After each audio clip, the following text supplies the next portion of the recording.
Buenas noches, gracias por acompañarnos en esta segunda parte de nuestra conversación sobre macroeconomía, austeridad y agregamos en el programa anterior crecimiento. José Casar, Enrique Provencio, gracias.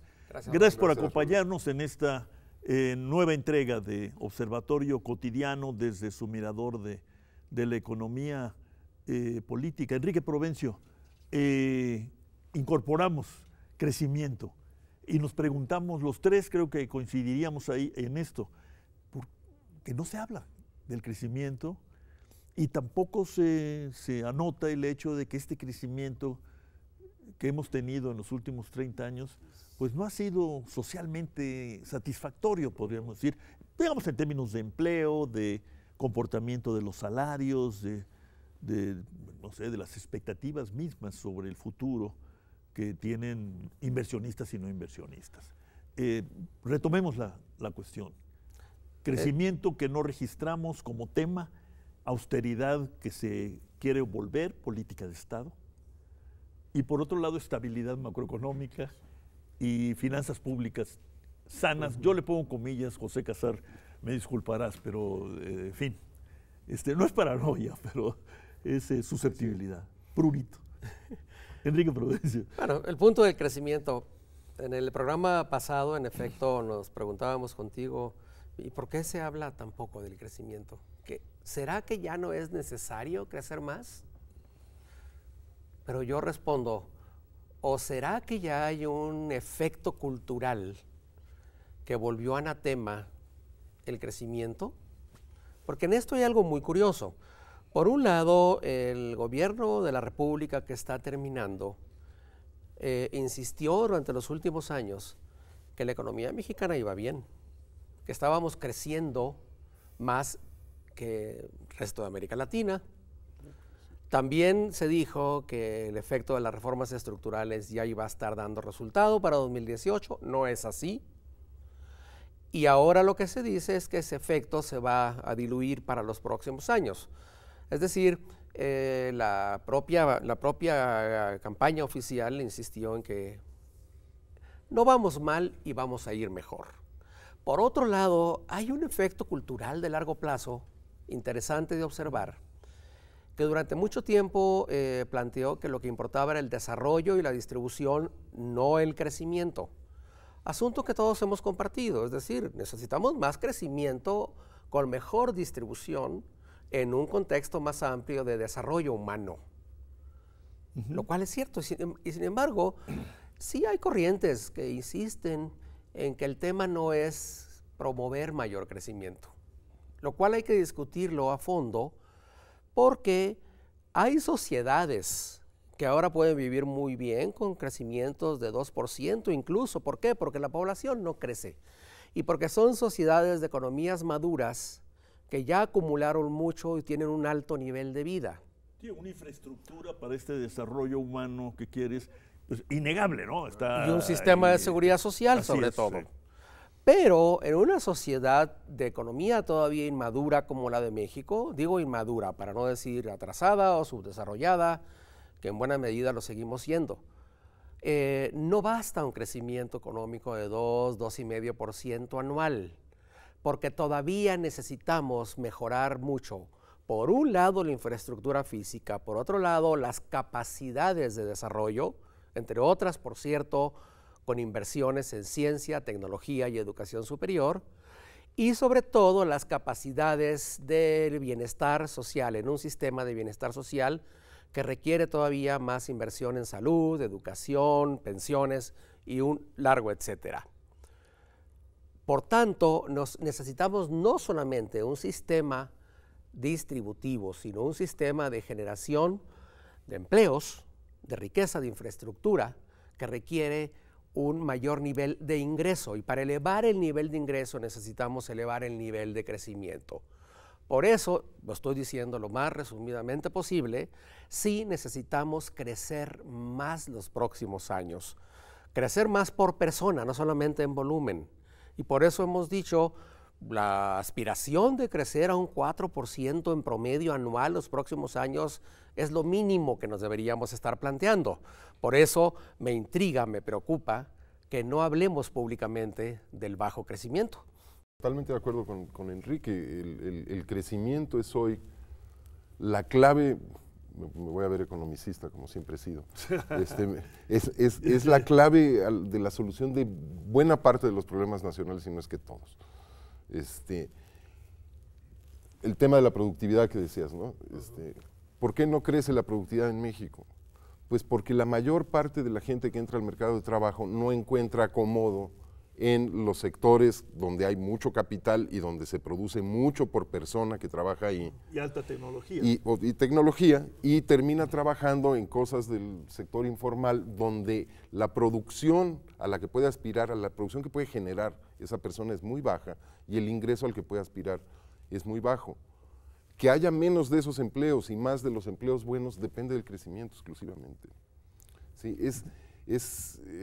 Digamos, tal vez a estas alturas uno de los factores que más incide en la mala distribución del ingreso, en la informalización de la economía, hasta en los temas de seguridad, ¿no? Tiene que ver con esto, ¿no? Tenemos yo diría que tenemos que poner el crecimiento como en el centro de la obsesión nacional, de qué es lo que queremos hacer con el país, ¿no? ¿Y qué harías en esta búsqueda de una obsesión productiva? ¿Qué harías con el Estado? Pues ¿De dónde ponemos al Estado? ¿Qué es lo que nos revolotea todo el tiempo, ¿no? Es lo que decíamos en el programa pasado, ¿no? O sea, para volver a crecer necesitamos recuperar la inversión, y para recuperar la inversión necesitamos recuperar la inversión pública. Y en particular tenemos toda la zona sur-sureste del país, donde por mejor que estén las cosas no va a fluir la inversión privada, porque se requieren bienes públicos ahí. O sea, la inversión pública es fundamental para detonar el sur-sureste, porque la inversión privada no va a poder aprovechar que los salarios son relativamente más bajos, en fin, las ventajas propias del sur-sureste, porque no hay la infraestructura, no hay las carreteras, no hay los gasoductos, etcétera. En ese sentido es probable que el proyecto del tren, del corredor transísmico de transporte pueda tener un efecto favorable, pero iría más allá, digamos, ya sea en su forma actual o modificándolas como haya que modificarlas. La idea de las zonas económicas especiales en el sur-sureste me parece fundamental, y lo que ya no me cuadra tanto es entonces darle ventajas parecidas a las implícitas que se buscan para el sur y al sureste, a la franja fronteriza norte del país, donde estamos hablando de darles un tratamiento fiscal especial, venderles la gasolina más barata, etcétera, etcétera. La voz del norte, y aquí, Enrique Provencio. Cuando uno dice falta más crecimiento o hay regiones que crecen menos, hay una respuesta estándar. Hay regiones del país y estados del país que sí están creciendo. ¿Eso es cierto? Bueno, yo he leído incluso a colegas o no colegas decir que esas regiones que crecen a tasas asiáticas. No Eso me parece un despropósito, pero... No es tanto como a tasas asiáticas. No, claro que no. Hay 3, 4 estados que en efecto ya mantienen tasas de crecimiento 4,5%, 5% promedio a largo plazo, ¿no? De repente hay picos trimestrales, pero hay un efecto de distorsión en la información. Y una pregunta es, ¿por qué unas regiones sí, unos estados sí y otros no? Ya lo sabemos, son estados que han estado atrayendo más inversión, elevando la productividad y también mejorando su infraestructura. Que eso es simple y sencillamente lo que se trata de hacer en otras... El ABC, ¿no? El ABC. Y junto con eso han, digamos, profundizado la complejidad económica y otros asuntos que yo diría vienen con el crecimiento, no al revés. Y claro, enseguida de decir esto y de decirlo con énfasis, también hay que ser muy enfático en 3 asuntos. Es un crecimiento que debemos promover, dice José, que se debe volver la ambición, la obsesión nacional. Un crecimiento que en efecto tiene que darse bajo otras modalidades de relación con el medio ambiente. Vamos, me toca insistir en ello. no nada más por convicción y profesión, sino también por necesidad. Y tiene que darse con un patrón de respeto ambiental a través de inversiones en el mejoramiento ambiental. Yo lo veo del siguiente modo: la protección ambiental debe ser hoy una de las áreas de crecimiento de la economía y de las inversiones. Ese es un primer asunto. Supone conservación, supone sobre todo cuidar y mejorar las fuentes de abasto de agua y promover un mejor uso del suelo, sobre todo en el ordenamiento urbano. El segundo aspecto es que en efecto debe ser un crecimiento que no posponga la necesidad de reducir aceleradamente la pobreza. Ya no estamos en la etapa en la de primero crecer, luego mejorar la condición social. Claro que no. Que ese fue durante mucho tiempo el argumento de los críticos del crecimiento. De lo que se trata ahora es de encontrar justamente opciones y oportunidades de crecimiento en la economía solidaria, asunto que, por cierto, sí está poniendo en su centro el nuevo gobierno que entrará a partir de diciembre.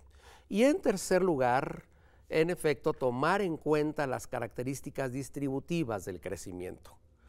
Bueno, un economista más ortodoxo que yo podría decir que son demasiados objetivos simultáneos, que no tiene solución y con pocos instrumentos. Me parece que no. ¿Tú crees que son los objetivos que hay que asumir? Que hay que asumir. Y tú identificas los instrumentos que podemos. Creo que sí, creo que para eso tenemos políticas sociales, no solamente compensadoras, y que para eso hay ya una gran experiencia en promoción de la calidad productiva, esto que José llama promoción de la productividad, y en particular la necesidad de que intensifiquemos la inversión en innovación tecnológica. No es que le agregue otro objetivo más, es que son los objetivos indispensables que hay que afrontar simultáneamente. Y creo que es factible, que para eso, más allá de que metodológicamente sea difícil de resolver una multiplicidad de objetivos con instrumentos limitados, creo que tenemos instrumentos suficientes. No es un asunto de voluntarismo, es un asunto en los que ya hemos desarrollado capacidades públicas, ¿no? Vamos a una pausa y seguimos.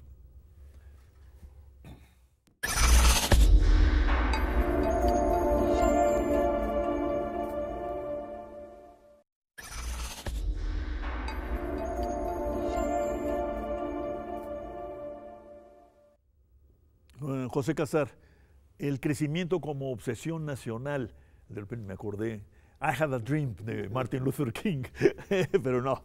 Pero esto se logrará si abordamos, conquistamos una serie de objetivos que pueden parecer muchos, pero que es indispensable ver como objetivos sin los cuales, sin cuyo cumplimiento, no tendremos este crecimiento alto y sostenido. Y Enrique Provencio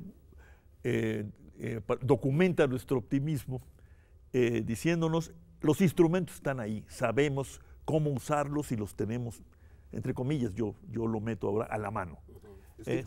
Yo pensaría que el crecimiento es como el piso sobre el cual se puede construir lo que dice, lo que sugiere y con lo que estoy de acuerdo Enrique.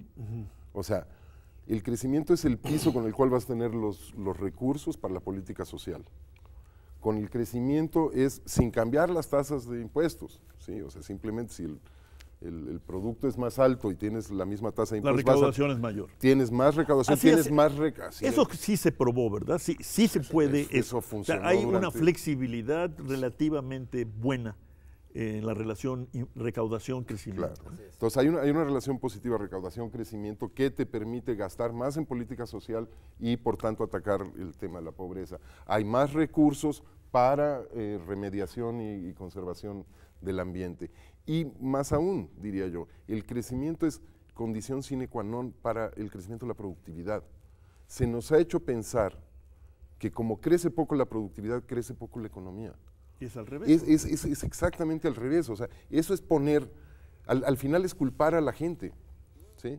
O sea, los trabajadores tienen que ser más productivos, Sí, tienen que estudiar más, se tienen que preparar, tienen que ir a Harvard, todo el mundo, ¿no? Sí. ¿No? Yo lo que me pregunto es, si mañana amanecemos todos con grado de maestría, ¿sube un punto el PIB? No, ¿verdad? No. Yo creo que no, pues. ¿Sí? O sea, la productividad no depende del trabajador, la productividad depende de dónde está el trabajador. Un señor haciendo un hoyo con las manos es menos productivo que un señor haciéndolo con una pala, y mucho menos productivo que si lo hace con un bulldozer, ¿no? Con una excavadora.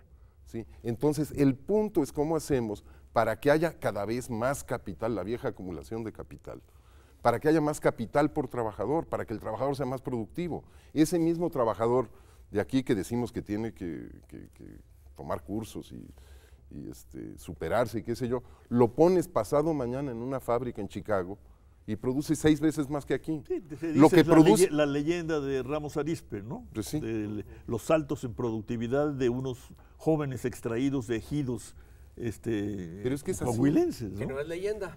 No es leyenda. No, pues real. yo me acuerdo que lo documentó muy bien Pero es que estudioso sindicalista Halley Shaken, ¿no? De California.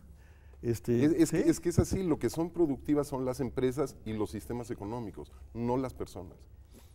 Vamos, también las personas, pero digamos, estoy exagerando para que nos entendamos. Y en ¿no? este tema de Entonces, el crecimiento es la base para mejorar la productividad, para la política social y para la política ambiental, ¿no? Y en este tema de crecimiento y redistribución, o crecimiento y distribución, de no dejar la distribución para después, como fue el discurso, digamos, desarrollista 1. ¿Qué decimos hoy de los salarios? Creo que es un punto... Me parece que es indispensable dejarlo, ¿no? Por lo menos dejarlo. Dejarlo dicho, porque en efecto un crecimiento más acelerado y más diversificado requerirá un acompañamiento en una política salarial que acompañe mejor el crecimiento de la productividad, entendiendo que el incremento al salario mínimo no debe seguir ese criterio, que el salario mínimo, tal como está concebido en la Constitución, es un salario para consolidar un piso mínimo de vida, y por tanto lo que ya se ha anunciado de incrementar el salario mínimo inicialmente para 2019 hasta alcanzar el costo al menos de la canasta básica de satisfactores. Por eso es el 101 pesos. Exacto, sí. Eso es lo que declaró ayer el Gerardo Esquivel. Que es lo que se espera, en efecto, que sea el costo de la canasta calculada por el Consejo Nacional de Evaluación de la Política de Desarrollo Social, el Coneval. Pero en el resto de la estructura salarial, el crecimiento también debe aplicar. Por cierto, el salario mínimo ya viene aumentando desde 2016 en particular. Y de hecho, a estas alturas de 2018, el salario mínimo real ya es aproximadamente el 14% más alto que el que teníamos en 2013. Por fortuna, aún así necesita un impulso, y creo que es muy afortunado que el nuevo gobierno se haya comprometido con un incremento sostenido para los próximos años. Ahora bien, en el resto de los salarios las cosas no van tan bien. Los salarios manufactureros de los últimos 5 años vienen creciendo por debajo del 1% en términos reales. A la larga solamente han acumulado entre 3,5% o 4% en un periodo ya de 5 años. Pues sí, porque en lugar de la obsesión cazar, lo que hemos tenido es la obsesión competitividad. Así es. Y entendiendo la competitividad como una variable dependiente de los salarios, ¿no? Así es. Y nos enredamos en Y entonces ese crecimiento, por tanto, debe acompañarse de una política de competitividad que asuma que la ventaja comparativa no puede radicar en los salarios. Y creo que ese aspecto sí requiere una política laboral conjunta, no solamente de salarios, una política laboral más amplia, que incluye en efecto capacidades, pero también mejor vigilancia de las condiciones de trabajo y otros aspectos que espero se hagan más explícitos los próximos meses, ¿no? José Casar. Es que en parte preguntémonos por qué en las áreas adelantadas de la economía, o en las áreas modernas o intensivas en capital de la economía, no crecen los salarios, por lo menos. Recordemos que si el salario crece al mismo ritmo que la productividad, ¿sí? La distribución entre salarios y ganancias se mantiene igual. ¿Sí? Si crece menos el salario que la productividad, una parte cada vez más grande del producto Va a las le ganancias. va a las Que ganancias. eso es lo que nos han reportado Es hace correcto. tiempo el propio Gerardo Esquivel, pero también Norma Jai- Samaniego, sí, sí, Jaime Ross. Y precisamente en uno de los últimos trabajos de Jaime Ross se muestra muy claramente la relación entre el crecimiento de esta fuerza de trabajo, no le quiero llamar informal necesariamente porque se ha estado formalizando el empleo, pero de esta masa de trabajadores en ocupaciones de muy baja productividad y de muy bajo capital por trabajador, ¿sí? Y por tanto de muy bajo ingreso para las personas. Esa gente está haciendo competencia a los trabajadores de las empresas del sector moderno y está impidiendo que los aumentos de productividad en esas empresas donde sí hay un crecimiento de la productividad permanente se reflejen en crecimiento de los Una salarios. especie de ejército industrial de reserva conjetural. Es por lo menos, correcto, ¿no? es así. Entonces ahí también el crecimiento tiene un gran rol que jugar para quitarle presión del mercado, llamémosle informal por el momento, para quitarle la presión del sector informal a los trabajadores del sector más adelantado, ¿sí? Y que puedan también subir ahí los salarios, ¿no? Entonces, de nuevo el crecimiento. De nuevo la obsesión. De nuevo la obsesión. Sí, quiero hacer un añadido. Quiero hacer un añadido cuando se habla de acumulación de capital, de sectores de alto crecimiento.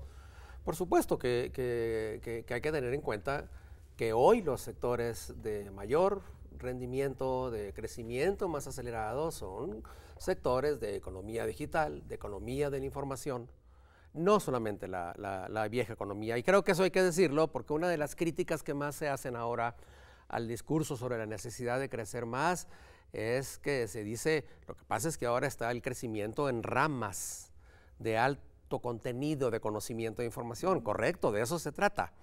Y justamente en esas áreas de mayor intensidad de conocimiento e información es donde se requiere facilitar las cosas para poder hacer que funcionen de arrastre. De hecho, así viene funcionando. Las ramas de la economía que vienen creciendo en los últimos años, de hecho ya en los últimos quinquenios, son no solamente de servicios en general, sino de servicios modernos, que son servicios bancarios, de seguros, de medios de información. Y de una manera muy distorsionada los servicios en salud incluso, ¿no? Claro, muy desigual, pues muy con una heterogeneidad abrumadora. En efecto, pero también son los sectores del turismo. El turismo ha crecido muchísimo. Es decir, y que ya va ocupando casi el 9% del Producto Interno Bruto. Es decir, hay que verlo entonces de una manera amplia, ¿no? Es decir, cuando estamos hablando de inversión y de acumulación. ¿Por dónde? Sí, claro. Sí. Claro, ¿por dónde? Estamos terminando. El señor rector Graue dijo que la UNAM querría contribuir al Plan Nacional de Desarrollo, pues a través de sus investigadores, sus centros, institutos, facultades y demás. Yo espero que nosotros lo hagamos desde la tele y desde el programa de estudios del desarrollo, pero terminaría con una pregunta que hago y me hago una y otra vez que hablamos de esto, que hablamos de objetivos, instrumentos, qué sé yo. ¿Por dónde empezaríamos? Porque si bien podemos convenir en que son objetivos que hay que tratar de ir alcanzando simultáneamente, pues la vida es desigual, ¿no? El desarrollo también. Y entonces importa, yo creo, mucho por dónde se empieza. Porque eso puede marcar la ruta hacia adelante o los ritmos hacia adelante. ¿Por dónde empezarías, José Casar?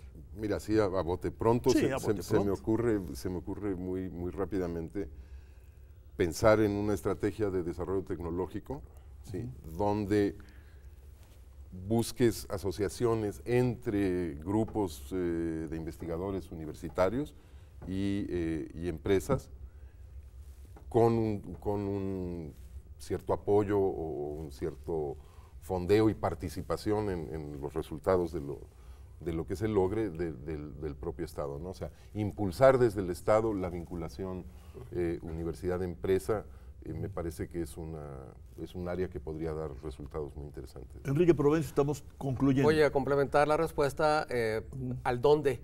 El Pacífico Sur.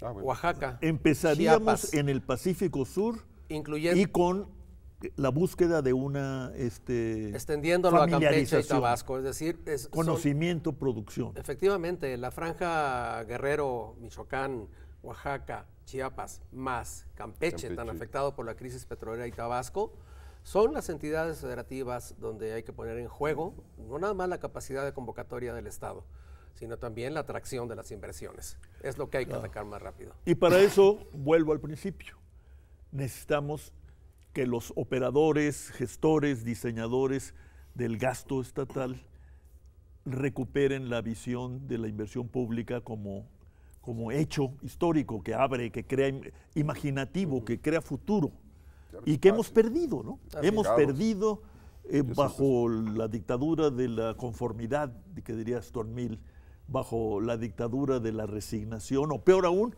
bajo la dictadura de que el crecimiento es malo. Así es. Per se, ¿no? Pues José Casar, Enrique Provencio, muchas gracias. No, gracias a ti, Gracias. Rolando, qué amable. Gracias a ustedes, buenas noches.